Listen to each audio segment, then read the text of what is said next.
pancarré.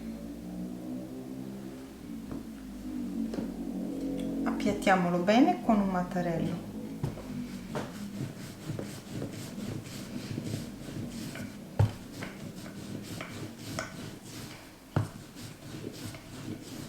Con un coltello togliamo la crosta.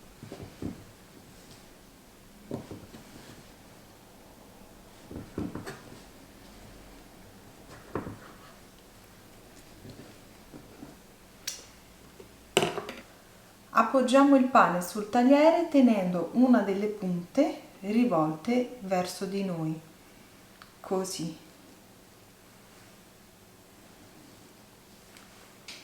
Cioccolato fondente con le nocciole. Mettiamo 2 quadratini così, un pochino più in basso,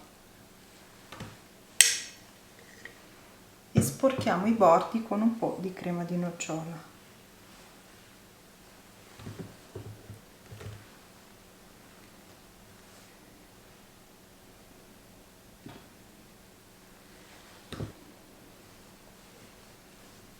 Pieghiamo le 2 punte e le incrociamo, devono unirsi in questo modo, vedete?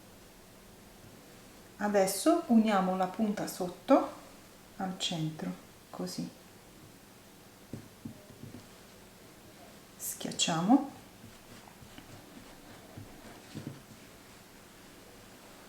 e questo è il risultato.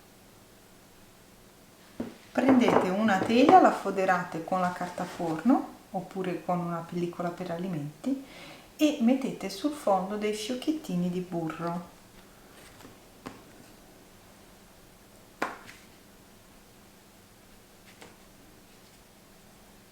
Spolveriamo con un po' di zucchero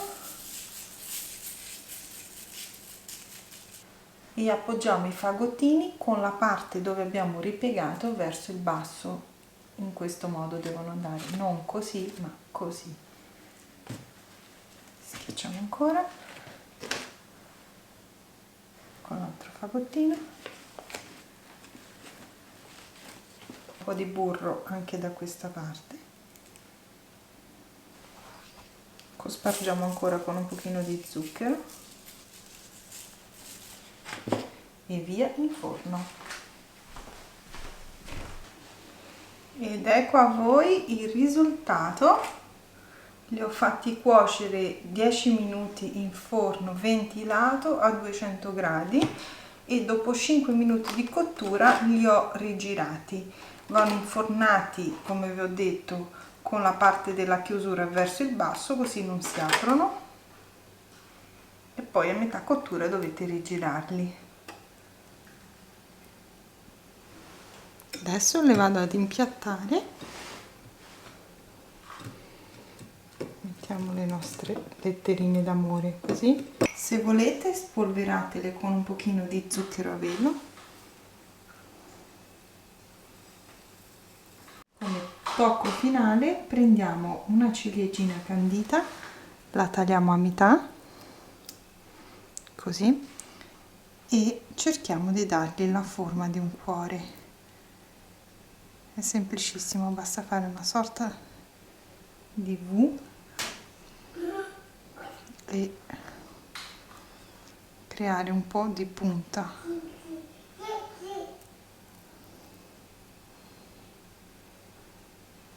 Appoggiamo al centro ed ecco a voi il risultato.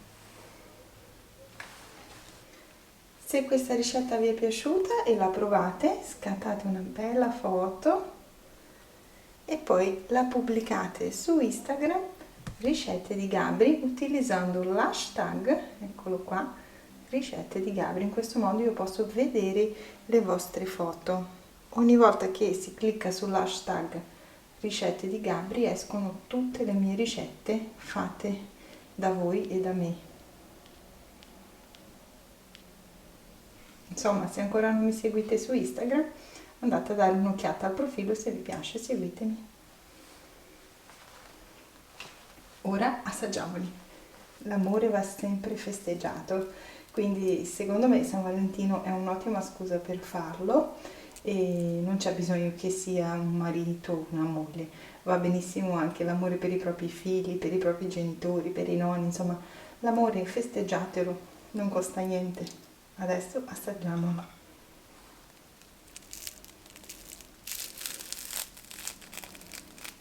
No, mamma mia.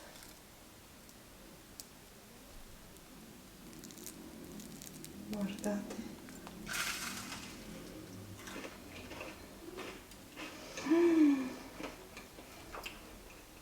Una meraviglia.